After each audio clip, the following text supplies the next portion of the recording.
Good evening. So nice to be here with all of you this evening. Ann Welker, Suffolk County Legislator, co-hosting our evening's discussion on this critically important topic. Thank you to Town of Southampton Supervisor Maria Moore and the Town Board, but also to Ryan Murphy for having initiated this great discussion. And also thank you to Commissioner Rudy Sunderman and his team at Suffolk County Fire Rescue and Emergency Management for your time and your expertise in sharing what will be valuable information. According to NOAA, in 2024, there were 27 confirmed weather and climate and disaster events with losses exceeding $1 billion each, impacting communities throughout the United States, with hurricanes being the most damaging. The loss includes direct costs, such as damage to building and infrastructure, but also indirect costs, consequences that arise from the direct damage, such as business interruption, loss of income, and school disruption, but also the tragic costs of human life. Tonight, we hope you will leave with a better understanding of how to prepare for these emergencies to lessen the loss. We hope you will better understand the preparations that can be made before these disasters occur. Thank you for your time and your attention to this important topic, and please continue to reach out with any questions or concerns. Ryan. Thank you very much, Legislator. We're very happy to host this presentation here today at the Town of Southampton. Very happy to team up with the county and Legislator Welker's office to be able to put this on and to be able to make it available for everyone to be able to view online or on CTV going forward, so that this information stays live and available and readily accessible to people. As was already stated, disasters, and particularly weather-related disasters, are becoming, it seems, more and more frequent as time is going on, with changes to climate that we're facing and other factors, development that occurs in different areas that may or may not be, prone to different weather-related emergencies. So the information that we're going to share here tonight is extremely pertinent.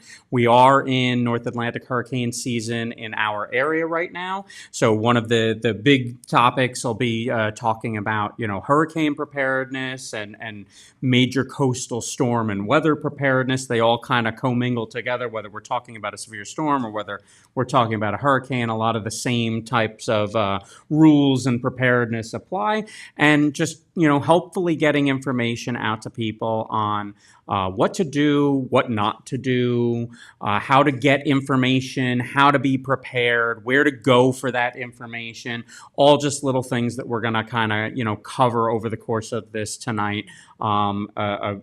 Probably, I would say, a brief overview, because there's a lot of information out there and a lot of services out there, but an overview of what's available. And, thank you as well to my staff that's here with us this evening, for, representatives from the Fire Marshal's Office, Emergency Preparedness, one of my Spanish-speaking office assistants to be able to provide translation services if needed. So very happy to be able to provide access for the community for this important topic. So I'll let Allison kind of take over here and steer the ship. I will move from our town slides of welcoming and starting this off, and integrate into the county portion of the presentation. Perfect. Thank you so much, Ryan and Legislator Welk, for having us here. My name is Allison Avioli. I am the Acting Director of Emergency Preparedness, and with me I have Douglas Shira.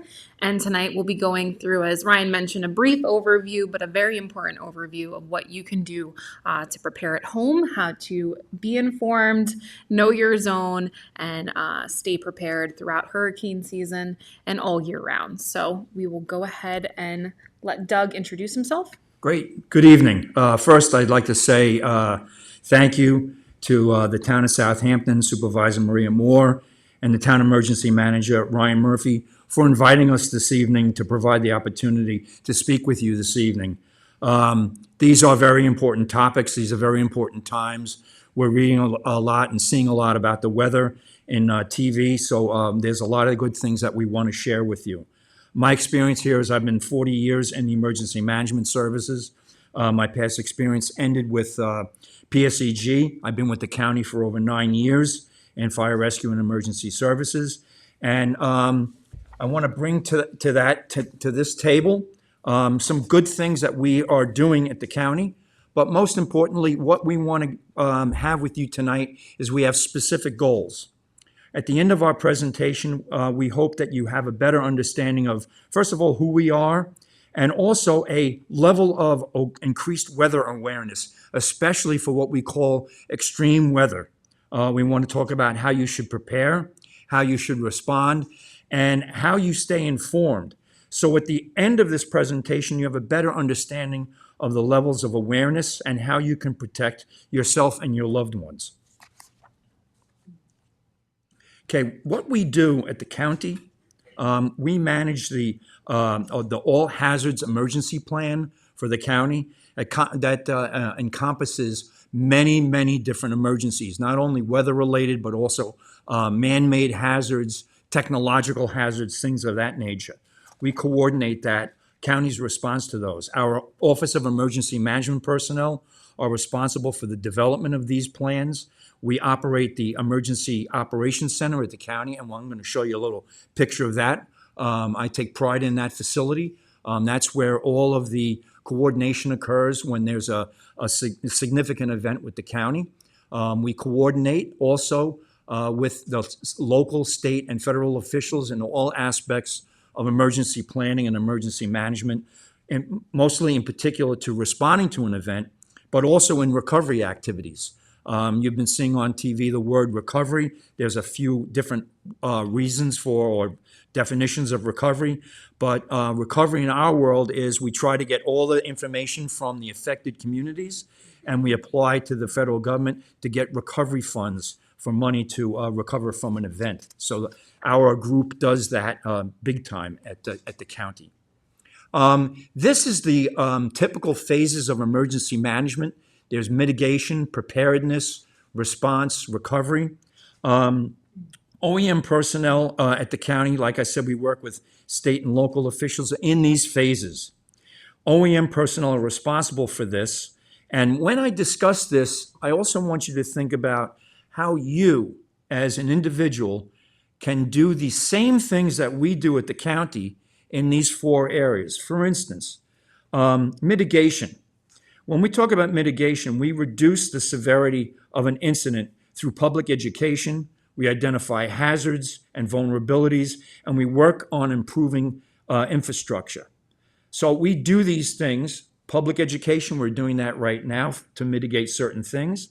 So you, as the public, you can mitigate an incident by identifying hazards and vulnerabilities around your home. And we'll talk about that as we go through this, but some of the things we want you to think about was trees. Trees are beautiful, but when they start to get older, they start to have problems. Hanging tree branches are a bad thing around your home.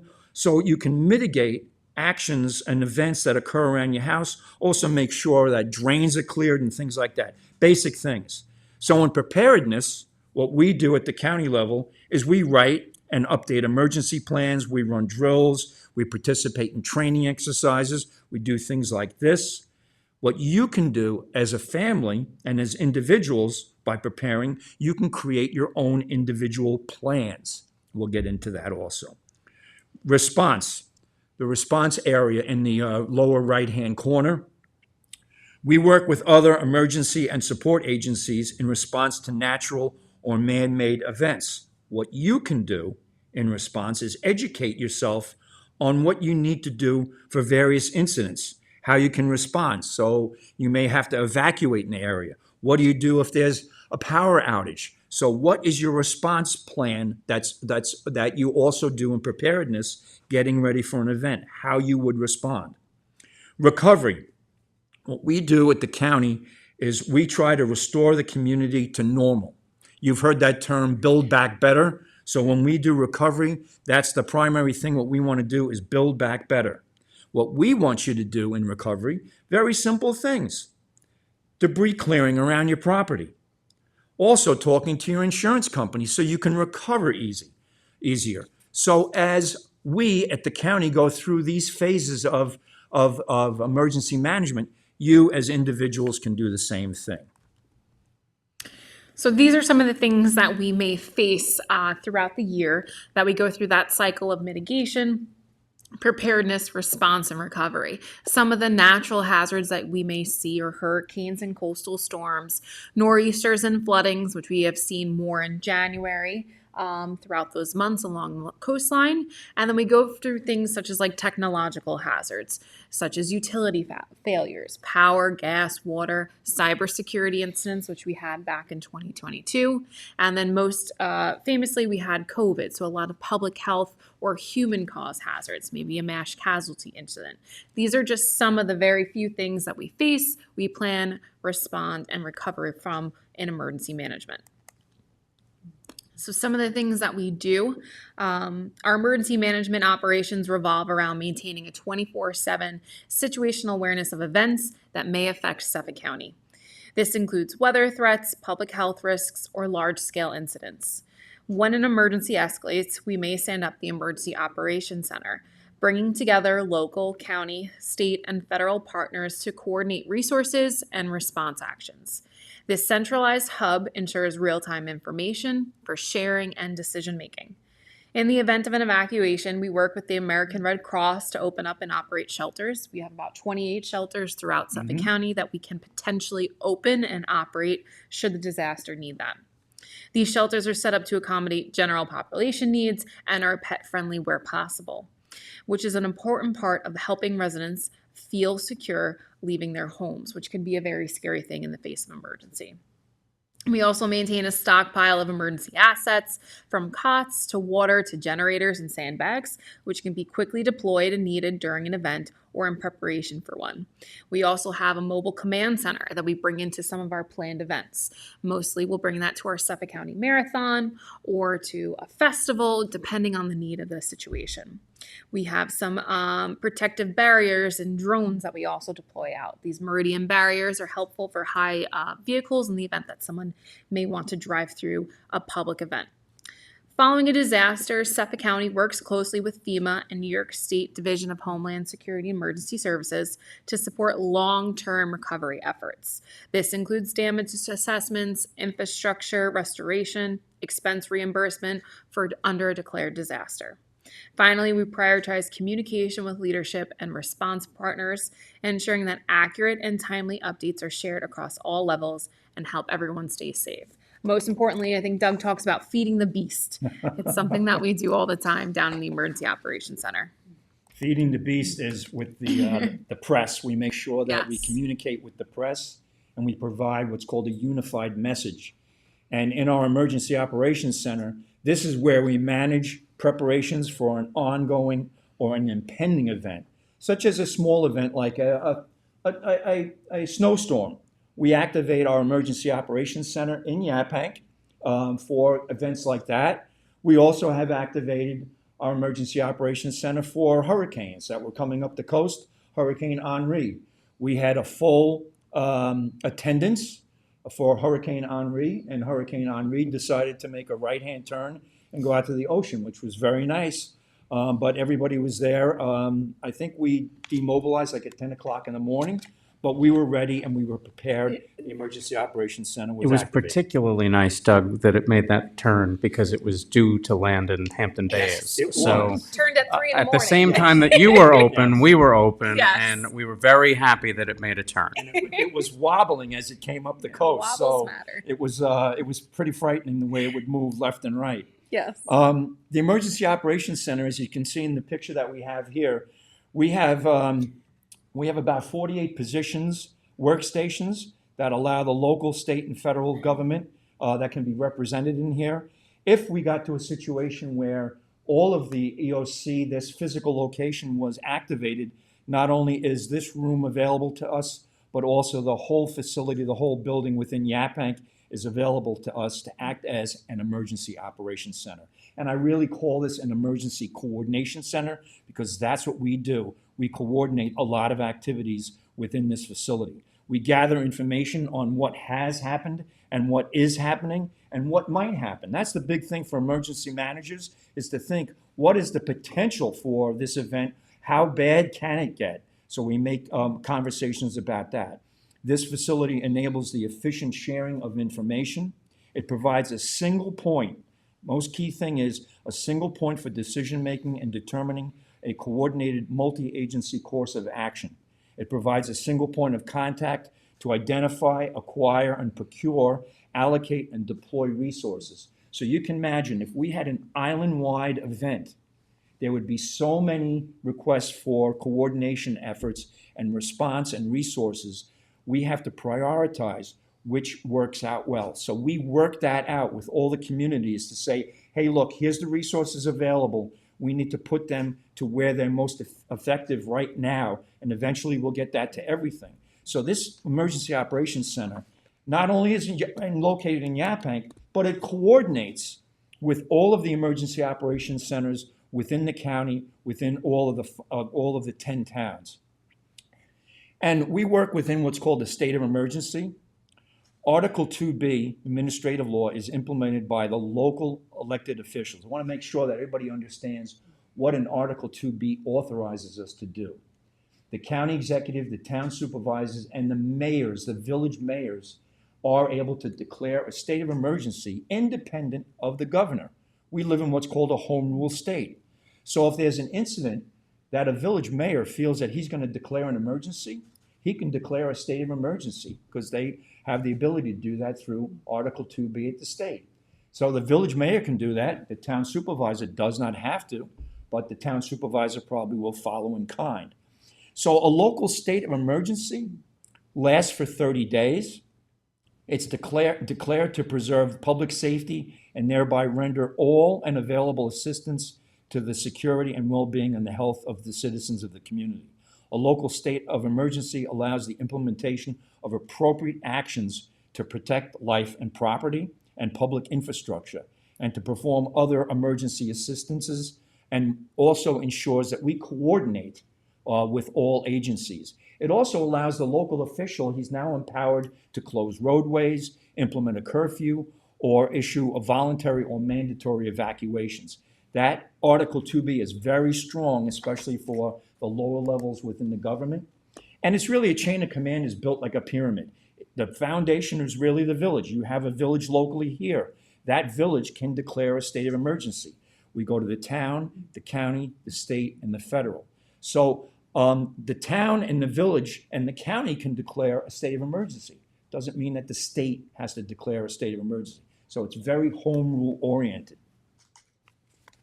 And I think this brings up a really good point that any emergency always starts out locally. So it's always really important where, depending on where you live, is to go back locally. So if you're having an issue within that area, locally go back to the village, right, go to the town, and then we can escalate it from there. We have a great partnership with the town of Southampton and all the 10 towns that we have in Suffolk County. So how we respond. So if an evacuation is ordered, we will get the word out. And this is when we say about being informed. We have emergency alerts at the county level. There's emergency alerts at the town level. And we coordinate that message amongst each other to make sure all those residents are aware of what is going on.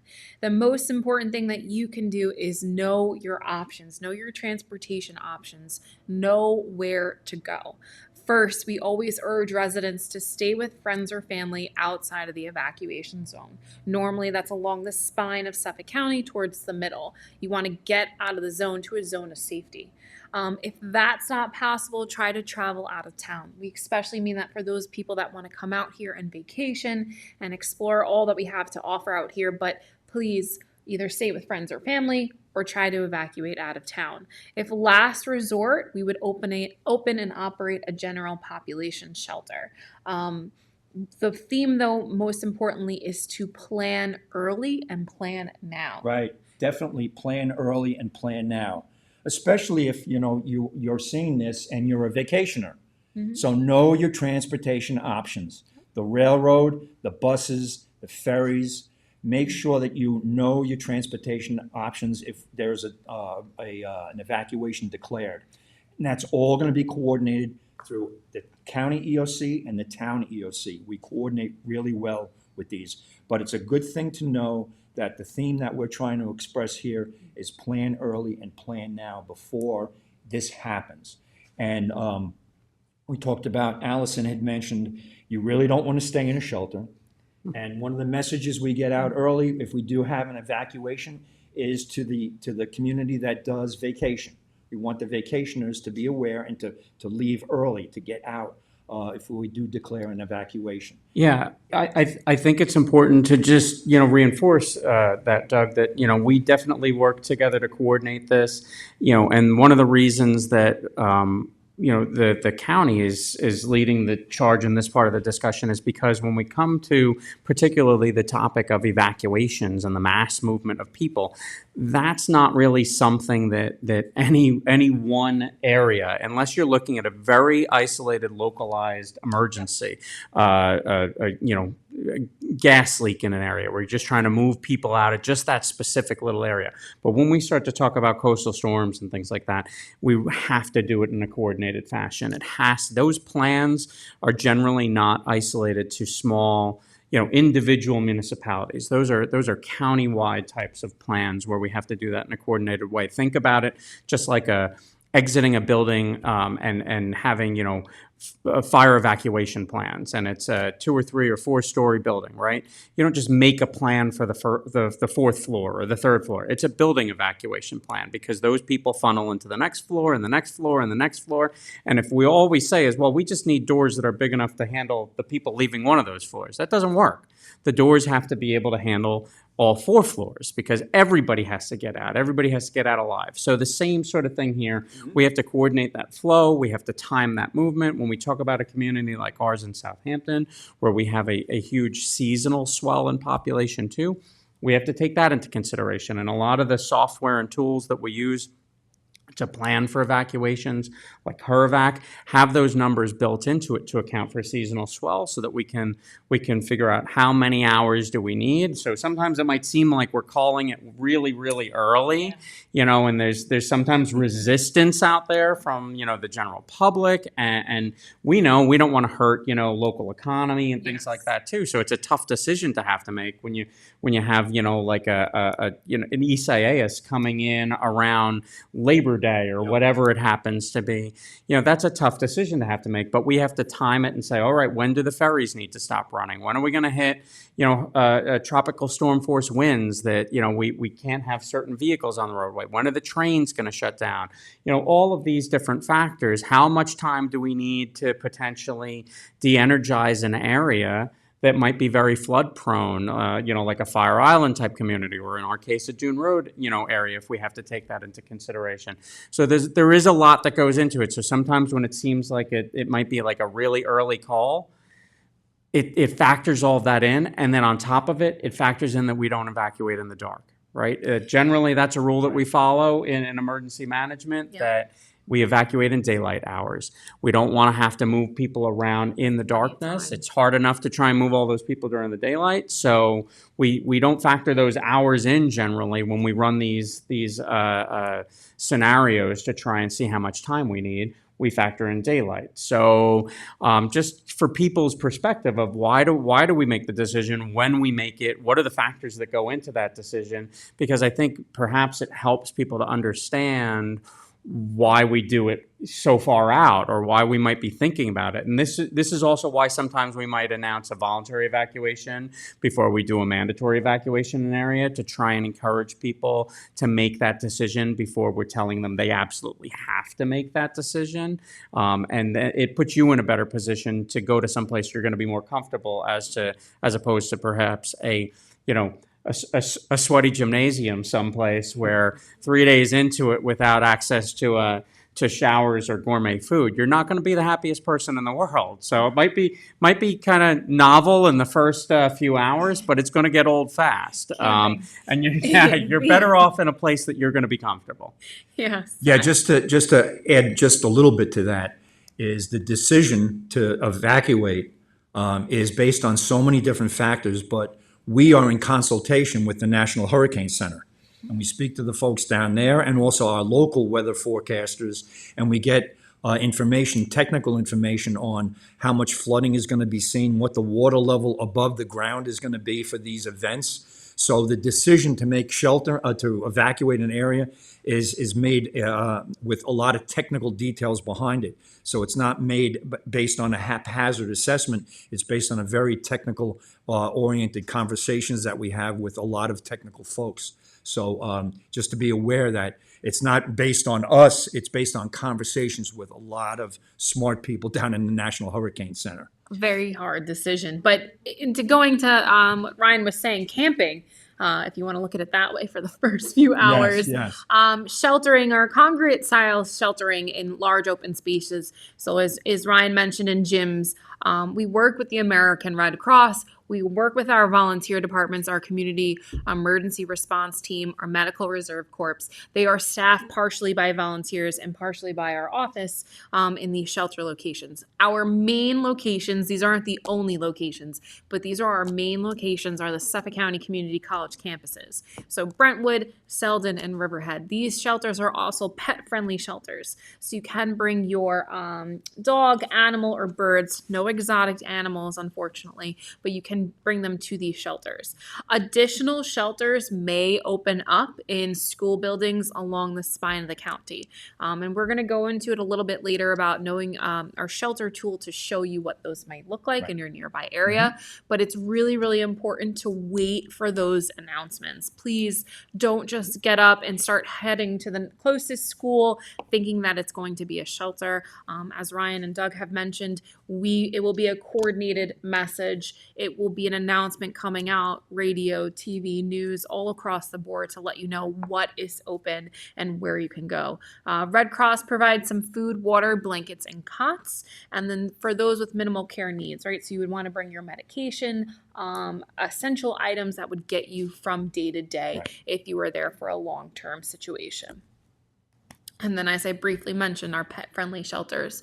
So going back, Brentwood, Selden, and Riverhead, they're staffed by volunteers, the SPCA, but it's really important, right? We talk a lot about making go kits and preparedness plans for ourselves, but you cannot forget about your pets. So in the event that you would have to evacuate and you had to go to one of these shelters, you need to bring stuff for your pets as well. A cage, leash, food, dish, medication, vaccination records. Right.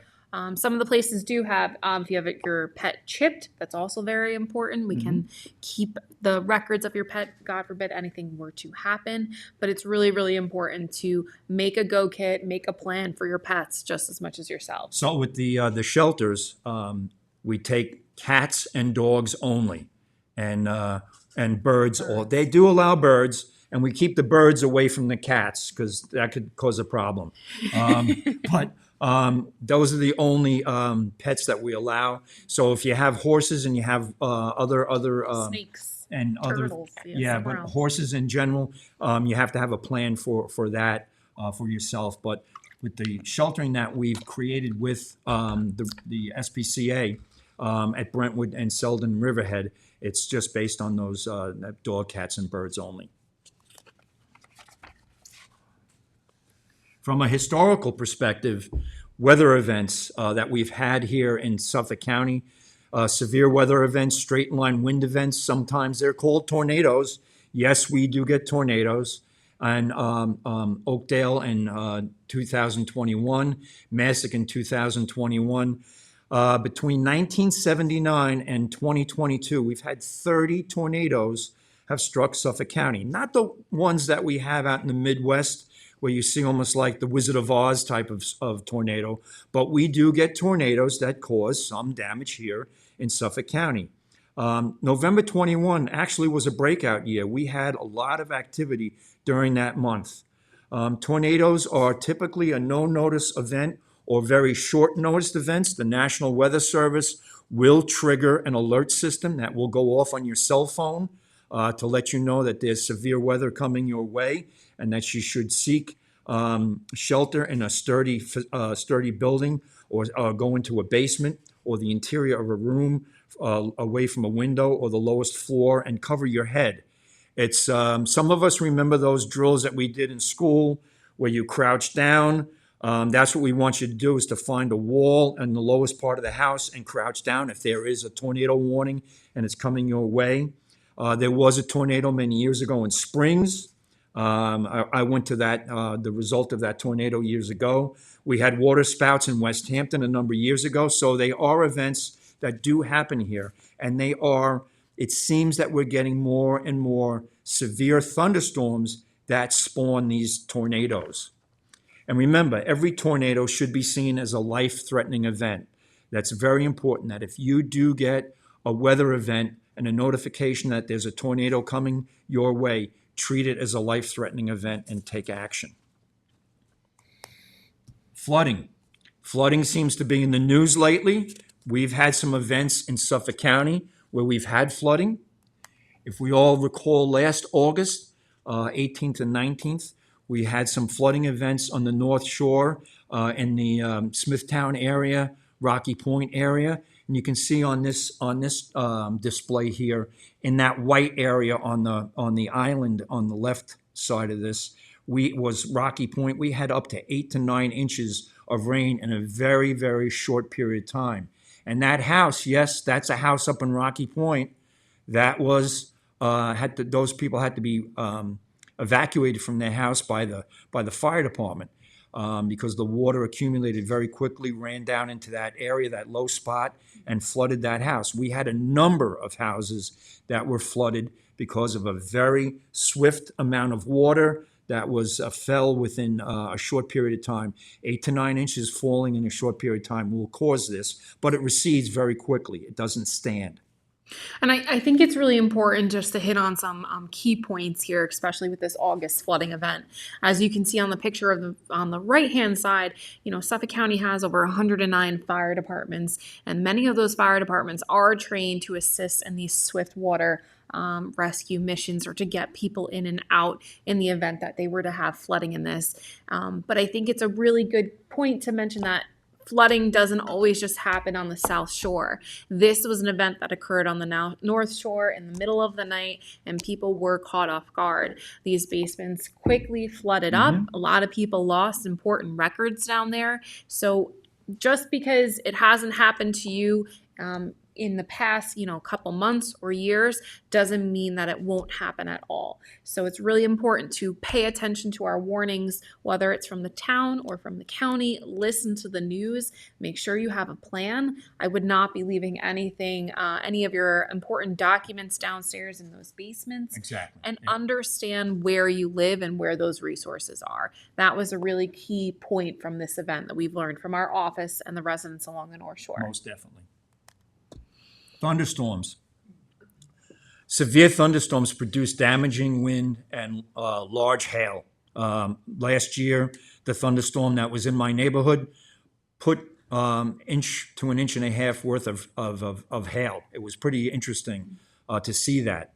When you do get these notifications of severe thunderstorms, you definitely need to take shelter in a sturdy structure away from windows. A basement or a cellar would be the best, or a basement would be the best thing. Being in a vehicle is a safer place than being outside. However, when you do get a severe thunderstorm alert and one is coming in your area, do not go outside. Wind-blown hazards and hail are very significant. There are many reports of people that have been outside during thunderstorms just to do something silly in their backyard very quickly, and they're getting hit with tree debris. And thunderstorms are overwhelming. The winds are overwhelming. You really can't hear things. So you think you're going to hear something that that you can get away from, but thunderstorms are a very severe natural phenomenon, and we seem to be getting more severe thunderstorms as we go along here, and they are very, very severe, with lightning especially. And most importantly, we've lived through this recently: extreme heat. Extreme heat and humidity take a toll on us. You should know the signs of heat illness and drink plenty of water. That's very important when we're outside drinking water. Hydrate is a big thing. Reschedule your outdoor activities and your work. strenuous activities until a certain time of day where you can do those things. Extreme heat can catch you and you don't realize the impact on your body when you're outside and the temperatures are getting close to 100 degrees. Seek shelter from the sun, preferably in a location where there's air conditioning. We happen to be very, very fortunate in the county that we've partnered with all the libraries on the island. So, for instance, you have Rogers Memorial Library in Southampton, you have Hampton Bays Library, you have West Hampton Free Library, you have Quogue Library. These are called cooling spaces. So when we have an extreme heat event, these libraries become cooling spaces, and the county will make notification about that. And if you're out and about and you need to take relief from the heat, you can go to the library, and they'd be more than welcome to have you come and sit down for a little bit, read a magazine or whatever, and relax. The most important thing about extreme heat is never leave your children or disabled adults or pets in parked cars, unattended vehicles. You've seen recently in the news that people are still doing this. I can't understand why they're doing this, leaving people inside a vehicle. Obviously, it's illegal. You're going to get arrested if you do it, but it's important that you do not do that. Doug, I think it's important to note that that's not real, just extreme heat. Even when people hear extreme heat, they think, 100-degree temperatures. On a 80-degree day inside a closed-up car, the temperature can rise rapidly and put people inside, whether it's children, whether it's the elderly, anybody that happens to be part of a vulnerable population group, whether it's a pet, and can put them in harm's way very quickly. So when we talk extreme heat, obviously, we also don't want to put people into vehicles and leave them in vehicles in those types of situations. But in general, when we start to get into the summer weather, the hotter months of the year, and we start to see days that are, 80 degrees or better, we would advise against that behavior altogether, because the heat can rise rapidly in a vehicle in those types of circumstances. Absolutely. Wildfires. So as you can see, there was the 95 wildfires. Then in 2012, we had the Manorville wildfire. And most recently in 2025, we had that West Hampton pine fire. Being that it is summer, it's really important to remember that if you are having things like a campfire or grilling or barbecue, you are operating those safely. Campfires, you want to drown them out before you go inside. Barbecue should be away from the house. I think recently we just had an apartment complex with a barbecue on the back, was a little bit too close to the siding and did set it up on fire. And when these fires happen, depending on the conditions outside, if there's a red flag warning or an extreme warning for fires, they will happen quickly and they will grow as fast as possible. It's something that we work with all of our local departments. I think the West Hampton Pine Fire, we had about 90 agencies out there coordinating this effort. And as quickly as it did start was as quickly as we were able to get out there. Our office was out there, the town was out there, trying to respond to monitor the event and issue warnings if need be for this. We're dealing with this a lot with the southern pine beetles and going out there and trying to mitigate hazards out there throughout the county so that we don't have a similar situation occur this summer or next year. I think also, just to tailor specifically to our seasonal population that comes out to the town of Southampton, we enjoy a huge amount of visitors from all over the world. And we get visitors that maybe aren't as familiar with using barbecue grills or even a fire pit outside. And it's not uncommon for us to have problems where somebody disposes of charcoal from a charcoal grill in a way that's not appropriate, that then leads to a fire because they think that it's extinguished, or cold and put it into a garbage can, and then it ends up spreading to a house or something to that effect. or they just don't know how to manipulate a grill effectively because they're not used to using it as a cooking appliance. If you're not sure on how to do something like that, and it's involving the use of fire, the use of setting something on fire, whether it's firewood in a fire pit or whatever, if you don't know how to do it, avoid using that.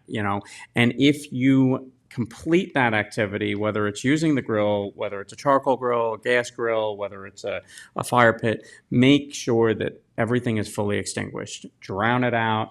Make sure that it's good before you assume that it isn't, before you just assume, and don't put yourself in a situation where the embers from that are going to blow around in the middle of the night when we have dry conditions out, lead to either a wildfire or set the house on fire, something like that. Yeah. Even cigarettes too, right? Making sure those are extinguished, don't, flick them out the window or things of that nature. Hurricanes and nor'easters. That's the topic for this year. But nor'easters happen anytime during the year. And as you can see from the slide here, Tropical Storm Henri, which we talked about, Tropical Depression Aida. Then we had nor'easters in October 2021. You can see that picture in the Hampton Bays. When you see water like that, do not drive down that street. You have no idea how deep it is. You have no idea if there might be a sewer plate that's opened. You have no idea what you're driving through. So there's a term that says drive around, do not drown. So don't go through that. Miller Place, we had a bluff slide. As crazy as it sounds, we had a nor'easter which dumped a lot of water, and we had a bluff slide up in Miller Place. And so it was a busy year in 2021, but coastal storms really are happening in the wintertime. We get them all the time. So they're very active. So tropical storms and hurricanes, both are strong tropical cyclones.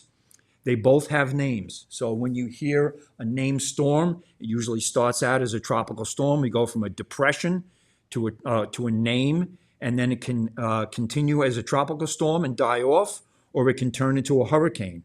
Tropical storms have maximum sustained winds up to 73 miles an hour. So if it doesn't hit 73 miles an hour, it's a tropical storm. If it goes over that and it's sustained at 74 miles an hour or higher, it's officially designated as a hurricane. And we always say this: when was the last hurricane to hit Long Island? Well, it was Hurricane Gloria. Hurricane Gloria made landfall in 1985. And what we mean by that is any tropical system, a hurricane or a tropical storm that makes landfall directly on Long Island or is within 50 miles, then it's a hit on Long Island. We've only had tropical storm or tropical system, Hurricane Gloria, hit us in 85. It seems, because we've had other events occur, like Sandy. That was a superstorm. It was not a hurricane when it got up here, but it really didn't make landfall here. It made landfall in New Jersey. The 38 hurricane was the strongest to make landfall in Long Island. It was a Category 3. And remember, the population back then compared to now when 38 occurred. Superstorm Sandy in 2012 was not a hurricane, like I said, when it hit Atlantic City, but nearly 21,000 structures flooded or damaged or destroyed. 8,000 plus structures with damage, over 50% of their value, over 1.1 million cubic yards of debris. It created a lot of debris from a superstorm. So we don't have to have a hurricane, we don't have to have a tropical storm to make significant impacts. Right, and that is the big takeaway here, is that it doesn't have to be a named storm, it doesn't have to be a hurricane to have huge impacts. Sandy was a classic example of that, but when we actually look at the numbers since Sandy too, Sandy at Coast Guard Station Moriches, the tidal gauge came in at 6.3 feet of surge at that point in time. Well, in our 2022 storm at the exact same tidal gauge was 5.4 feet of surge. In 2023, at the same tidal gauge that had 6.3 feet for Sandy, was 6.02 feet at Coast Guard Moriches Inlet. So just because it's not a named storm or a hurricane, we're seeing more frequent high tide surge events that are occurring. When we talk that, the 2023, December 2023 storm was only 0.2 of a foot difference from what the tidal surge that we saw at that same tide gauge was for Sandy. One of the problems that we faced with that helped to differentiate it was that it lingered over the top of us for so long and kept that water around for so long. These thankfully have been faster moving storms, so they're impactful, but it's not having that lingering flooding effect that Sandy had by pushing all that water in and sticking around over the top of us for a long time. But I think it's really important to know that we're hitting water surge threshold amounts that are very similar within, a foot or less of what we saw at that same tide gauge in Sandy. And these are storms that aren't getting any kind of names, and they're still, very dangerous. If they sat over the top of us for a while, we'd be looking at very similar effects as opposed to just the water coming in and quickly receding. Exactly. So I think you've probably seen this image a few times now. This is showing you the 2025 Atlantic hurricane season outlook. So this is what NOAA is predicting that we may see this season. So about 13 to 19 named storms, about 6 to 10 hurricanes, and about 3 to 5 major hurricanes. And I think it's really important to say here that this doesn't mean this is for Long Island in general. It is for the entire Atlantic coast that may potentially see these types of storms throughout this entire season. And the season starts June 1st to November 30th, but the peak of that season is really mid-August to late October. And our friends at the National Hurricane Center and also at the local office for the National Weather Service, they always say it just takes one. So the named storm, and like Ryan is saying, it doesn't have to be a named storm. It could be a hurricane that degrades and it becomes a tropical depression when it comes up here, and then it slows down and it wreaks havoc. So regardless of whether it's a named storm or it's not a named storm, these Atlantic basin storms do definitely cause an issue. These statistics are based on a storm within 50 miles of Long Island for it to be an above average season. So they're looking at a 60% probability of above normal for this year. So it's an active storm season. So we always have to keep our eye looking. We look south all the time in Suffolk County Emergency Management. So this was, as Doug mentioned, right? So the Superstorm Sandy, this is a snapshot of what that looked like back in 2012. You can see here that it made that curve right over there to really hit into New Jersey and the Atlantic coast over there. And it pushed all of that water right towards us. So even though it didn't go over the island, it made an impact. So storms like Sandy and Hurricane Bob, which occurred in the early 90s, was 60 miles east of Montauk, caused a lot of problems on Long Island. Hurricane Bob was significant. They don't hit Long Island, but they definitely influence us. So I call these influencer storms. They have significant impact to us, so they influence us. I mean, you can see from this image alone how big that storm was and how much of an influence it had all over. That's it. Right. And it's been more than a decade since then. So we've had an opportunity for vegetative growth to come back and things like that. One of the things that probably would have rendered a lot more damage in Sandy was if we hadn't had Irene right before that. Right. Within a year before that, we had Irene that cleared out a lot of cleared it out. I say it like it's a positive thing, right? It took away a lot of vegetative debris. We had a huge amount of vegetative debris during Irene because of the impacts that it had. So that minimized the amount that was left for Sandy. Now it's been more than a decade since then. So honestly, we would have an expectation that we would be looking at a lot of vegetative debris again as a result of another significant storm coming into our area because it's been so long since the last one. Although, everybody tries to make an effort to stay on top of tree trimming and clearing to learn from the lessons of these storms, you still have a lot of growth out there that would probably render us with significant problems. Mm-hmm. So when we come through these storms, regardless hurricane, nor'easter, coastal storm, our office, we issue we reiterate the issues, the warning products from the National Weather Service. And a lot of the times you want to make sure that people understand the difference between a watch and a warning. So when we look at the ready for the green, we have a hazardous weather outlook. So we want you to get ready. It's a potential for a significant events up to 7 days in advance. And that's a very long time ahead because, as you know, weather's constantly changing around here. So we want you to just get ready. So whether that may be doing that potential tree trimming around your house or understanding what's going on outside, the forecast confidence around here would be about 30%. Then when we have these watches, we want you to get set.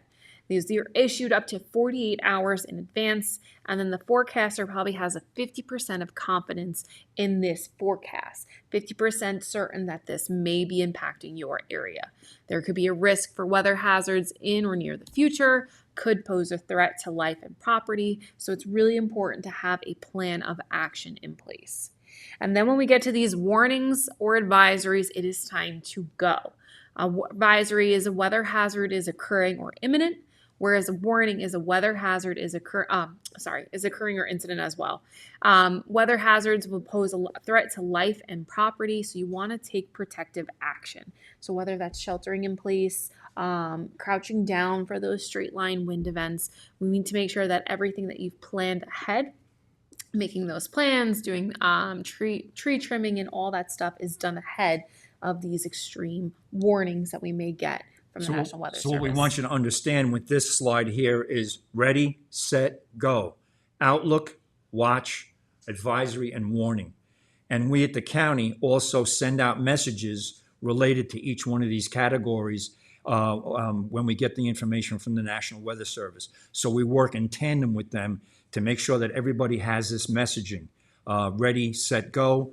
Outlook, watch, advisory, and warning.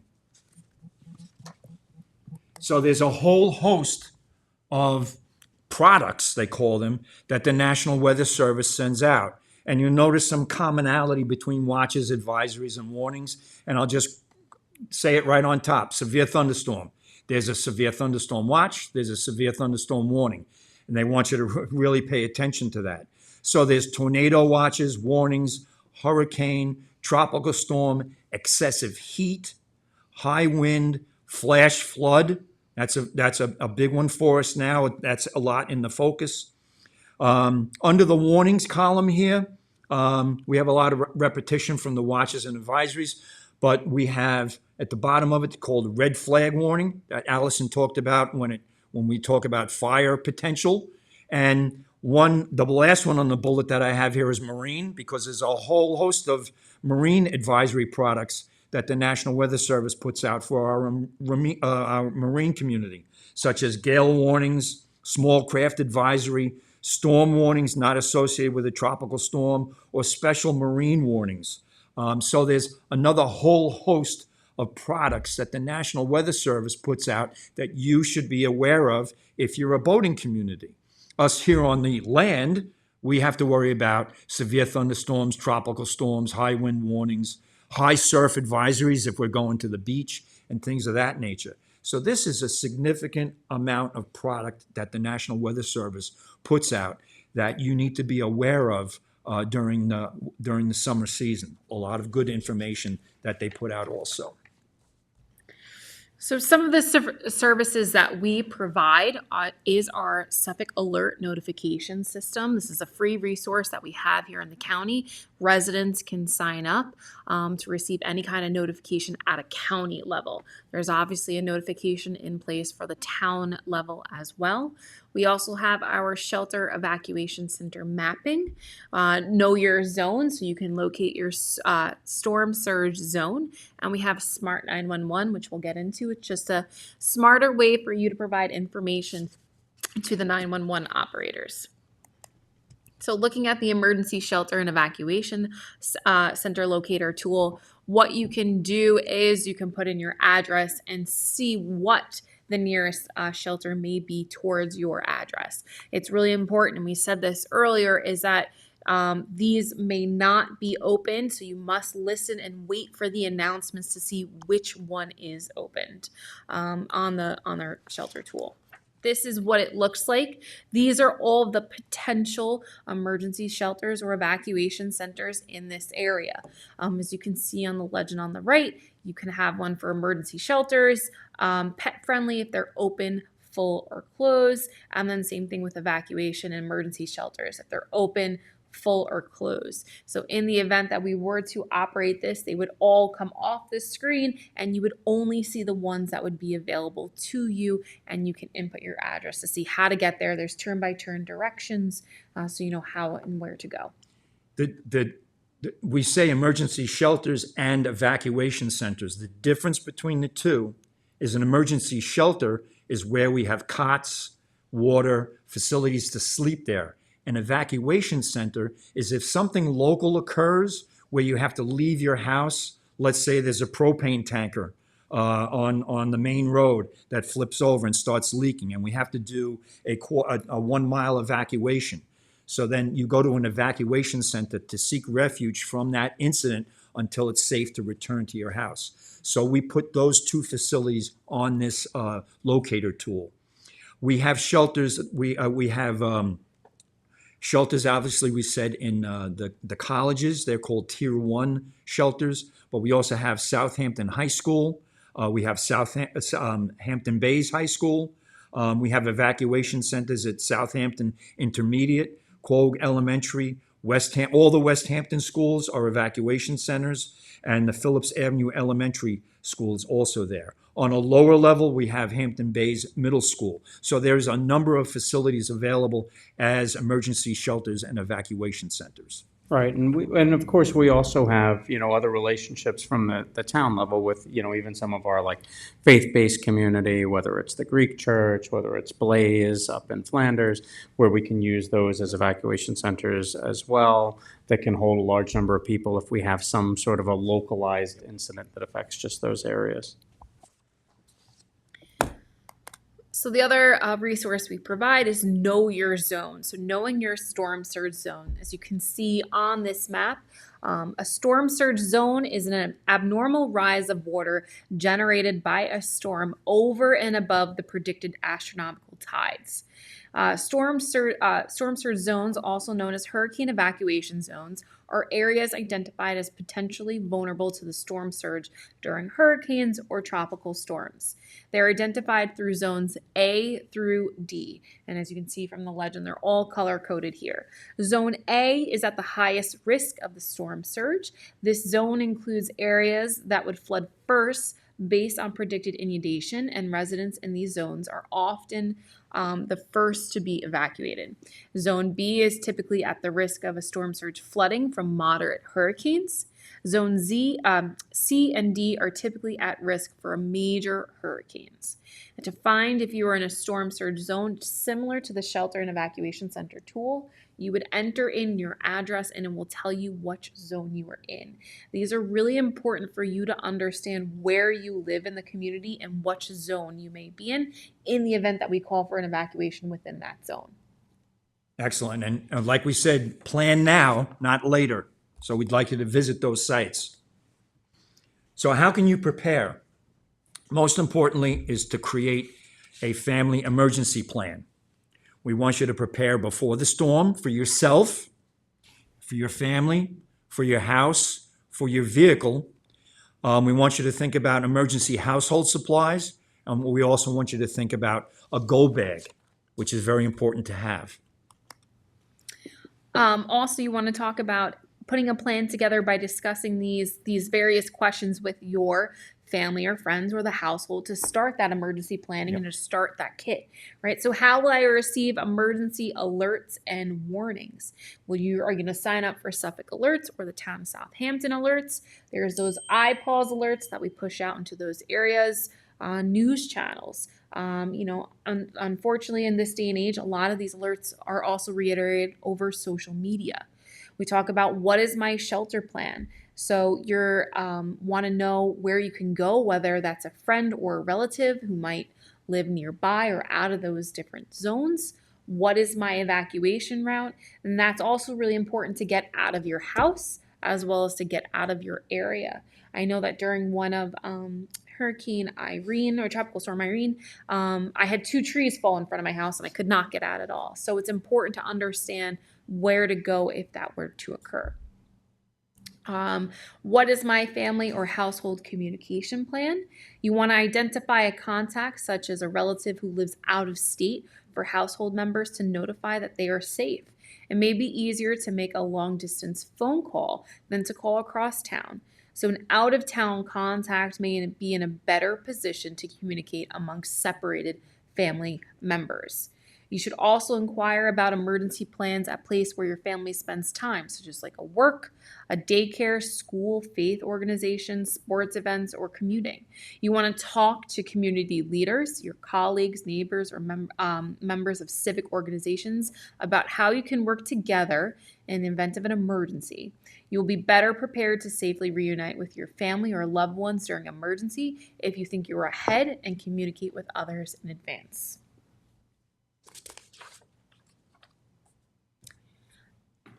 I think we covered a lot of this. Allison just mentioned communication out of town contact points, but also what I want to mention is the meeting place. Establish a location near your home, so it could be a local area that you're familiar with, and also have an area outside your neighborhood. When I was growing up in Brooklyn, my mother would always tell me we're going to meet at Shea Stadium if something would happen, for those of us that remember where the Mets used to play. So we had a location near our house, which was the church around the corner. And if it was really bad, we'd meet at Shea Stadium. So we developed that kind of thing. So one thing you also want to make sure is that you have information on not only on your cell phone, but have that written down somewhere, because sometimes the cell phones don't work and we can't remember all those phone numbers that are on here. I mean, I can't remember anybody's phone number with this. I have a hard copy of the phone numbers at home, so I have that. In addition to that, in your family emergency plan, you need to think about the medical needs, including prescriptions and equipment. If somebody is on some sort of oxygen equipment, do you need extra batteries? Do you need extra bottles of things of that? You also need to think about folks that have disabilities or access and functional needs issues, separate and apart from the devices and equipment.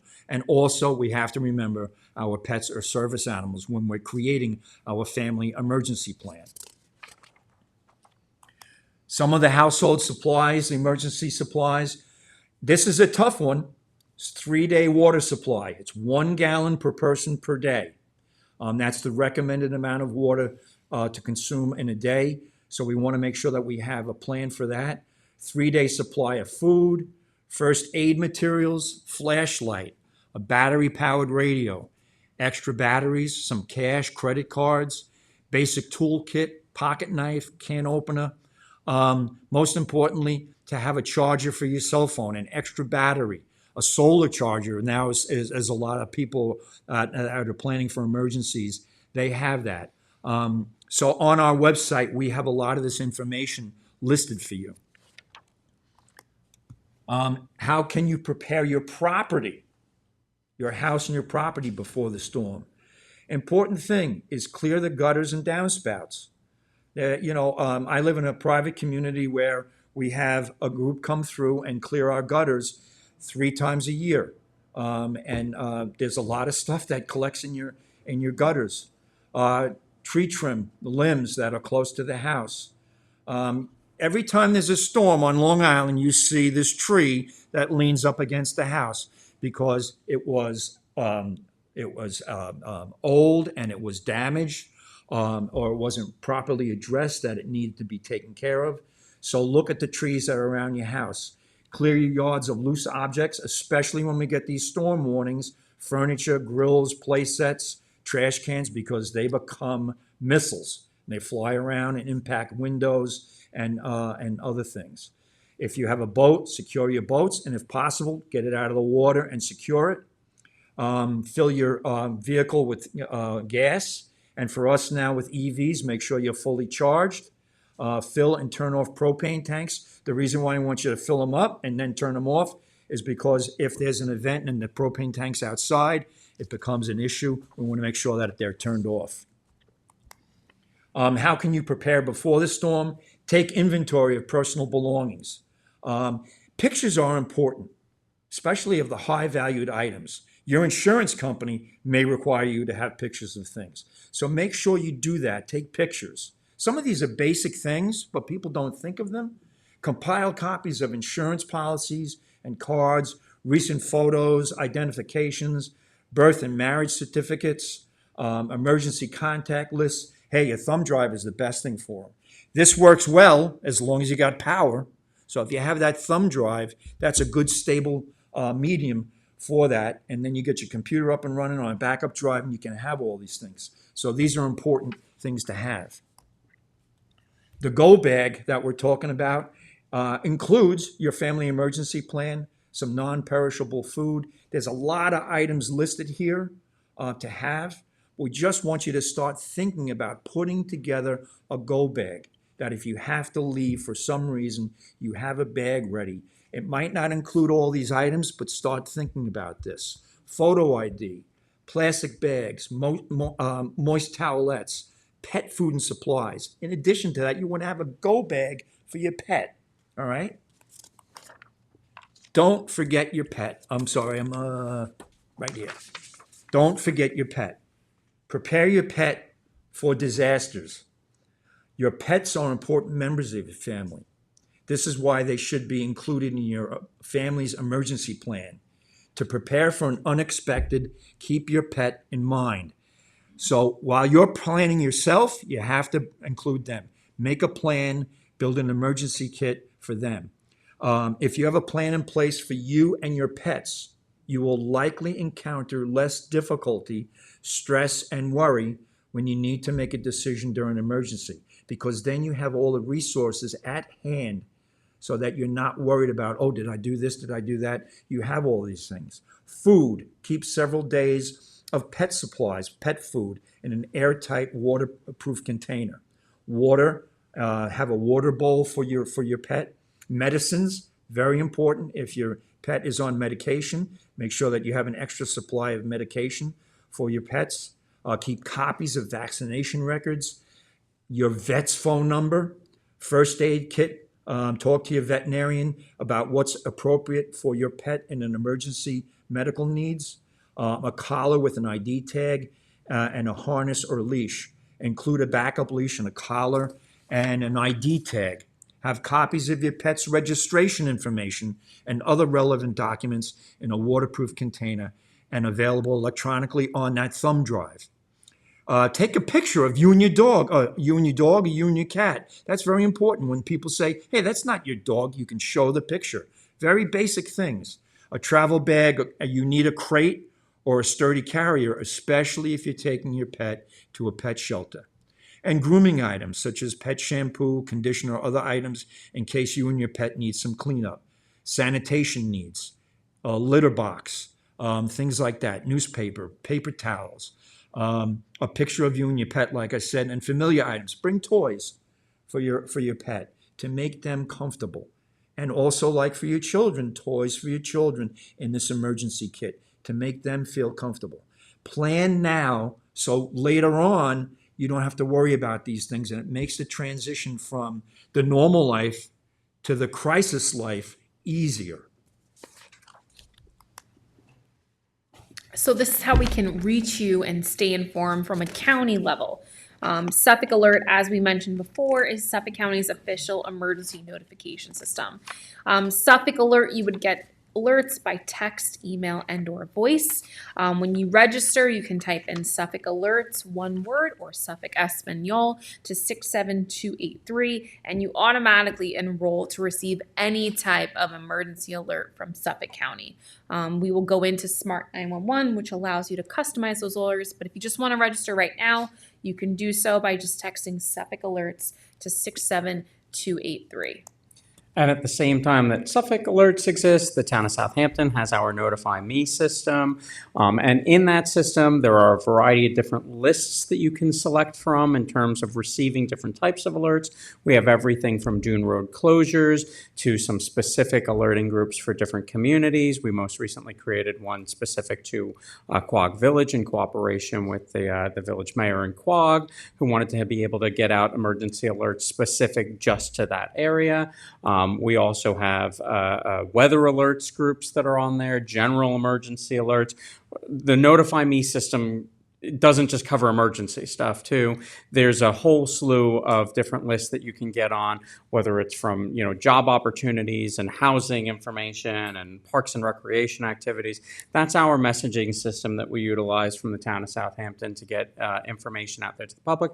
Some of those groups allow for some texting capability. We're looking at expanding upon that potentially going forward to add more texting capability in the future, but we also have emails that go out. And you might think, well, in an emergency, we have planned emergencies and we have unplanned emergencies. So obviously, if we're talking about something like a hurricane and we're 5 days out, we're on our 120-hour timeline in preparing for a hurricane to arrive, we're going to be sending out emails. You're going to be dialed into this. You're going to, know what's going on and be receiving those alerts leading up to it as well.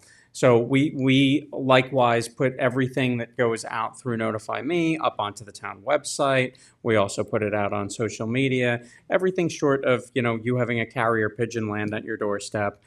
We try and target that messaging as best as we can to get it all out into the community. And that scannable QR code that is displaying on the screen is a viable code to get you to the Notify Me system. So if you scan that QR, it'll take you there. It'll probably land you onto the road closures, dune road closures, and Quogue Village page. But if you go into putting in your email address to start to receive messages through Notify Me, it will then link you to all of the other lists that are on there, and you can select what type of emergency alerts or regular notifications, for that matter, that you wish to receive.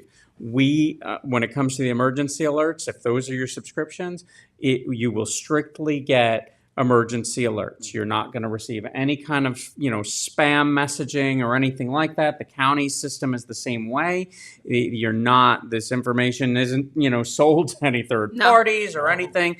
If it's a closure that's going to be impactful to your community or your potential commute, that's information that's going to go out there. It's not just, routine stuff. We are using this for emergency communications capability to get the word out to you, and these are great systems, and we've got even more capability beyond that that you can't sign up for. It's the wireless alerting network and other mechanisms that literally go to every single person in the population. So if we have an impending hurricane that we're in the target area for, where it's potentially going to make landfall, you're going to get those alerts that you've gotten before on your cell phones that just come out through the carrier over the tower and stuff like that. We will tap into every mechanism humanly possible to get that messaging out when we have a severe emergency situation. And then another thing that the county also provides, as Ryan mentioned, in the town side, you can customize your alerts. You can also do this with Smart 911. Smart 911, it's really a two-way communication tool where you provide smarter information to us for your household, so you can list out your medical conditions, your medications, your allergies, how many household members you have, how many floors you have, what your car looks like. That information can be built into a safety profile, and that information is only brought over to the 911 dispatchers from Suffolk County Police Department or Suffolk County Fire Rescue and Emergency Services Communications Department, and they can see that information to better help first responders assist you in a crisis. You can also sign up for our different lists in there as well. We have a list for the Parks Department, Office of the Aging.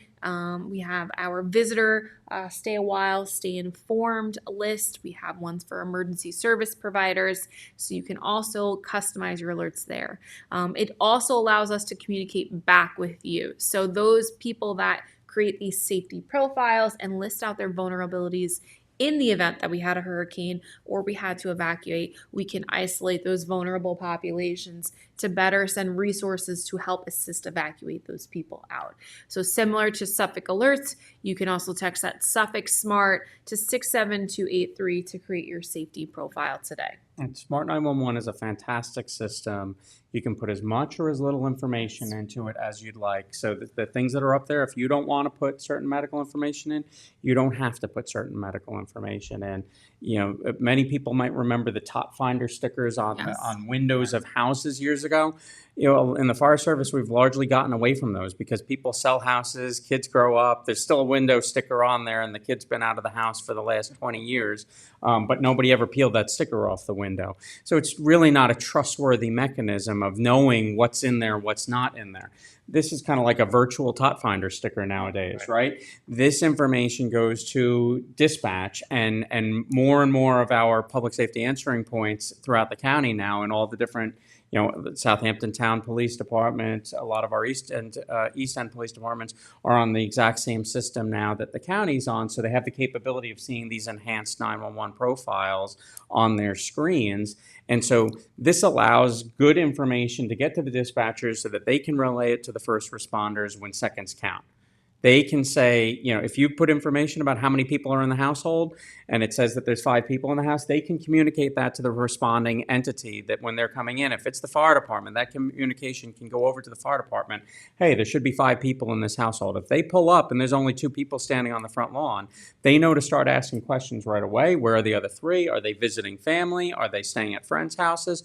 Where are they? Do we need to go in and start to search for those people right away? Or are there 5 outside? And we know at the very least the people are out safe, and now we're going to work on just extinguishing that fire as opposed to having to find the people first and then work that at the same time. So it's good for that. It's been embraced very heavily by people within the autistic community because you can put information in about specific needs and specific conditions that might impact people's, you know, ability to interact with one another. So you may have someone that can dial 911, can communicate that there's a problem, but if I walk up to them at a scene and put my hand on their shoulder, it's going to turn into a negative encounter between me and that person.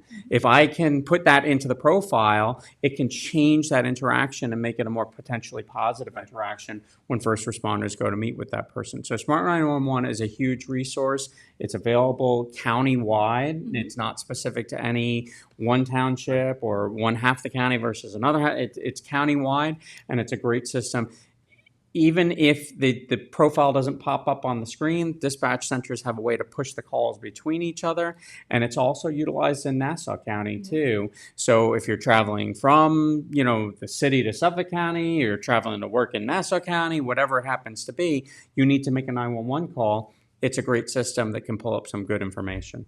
The other good thing about the Smart 911 information that you put into the system, it does not stay stale. It doesn't become stale.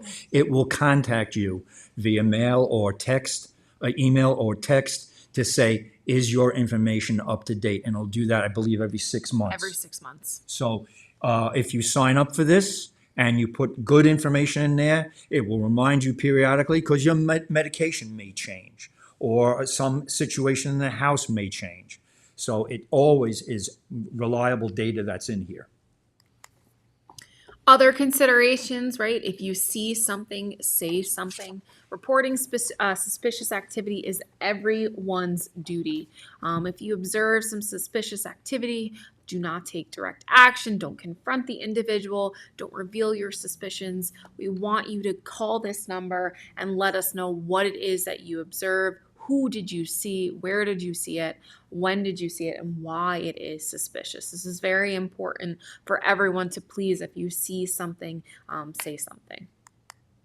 I know we spent a lot of this evening talking about what we can do for you, what our office does in general, but we want to take a moment about how you can help us. So there are quite some volunteer opportunities in Suffolk County at the county level. One of them is the volunteer in the police service, where you can become an auxiliary police officer and go through extensive training. Another is our community emergency response team. These group of individuals help us in the Office of Emergency Management with our operations, whether it's the Emergency Operations Center, sheltering, evacuation, a great group of people. And then we have our Medical Reserve Corps for those people that may hold medical license. These group of volunteers were utilized during the COVID-19 vaccination pods. We had doctors volunteering their time, pharmacists, nurses giving out shots. We were able to give out 3,000 vaccinations in one day because half of those individuals were volunteers from the community. So please, if you want to do something to better prepare yourself, be a better prepared neighbor, look at these volunteer opportunities, how you can better help us in Suffolk County. Also, we're always, for our volunteer service, always looking for a few good neighbors. You can volunteer. We have 109 volunteer fire departments in Suffolk County, and about 28 or 26 EMS, emergency medical services within the county as well. We have junior programs that people can start out and they can learn how to become a volunteer in Suffolk County. And then we do have the SERVS program, which assists those young men and women who are volunteering their time in fire or EMS with some college tuition. So it's a great opportunity. There was a lot of information that we gave to you tonight. What we want you to take away is being prepared can mean knowing what to do and when to do it. Being prepared can also mean knowing what not to do, like drive through a flooded area. We don't want you to do that. And so be prepared and stay informed before, during, and after an event. Before we close out, I just want to say, when we have an emergency and we need to respond, we don't go through this as individuals. We go through it as a community. We go through it as a neighborhood. We don't go through it individually. So what I'd like each of you to do is to reach out to your neighbor. Talk about some of the things we spoke about tonight. I need you to be ambassadors for our program. I need you to be ambassadors for Smart 911.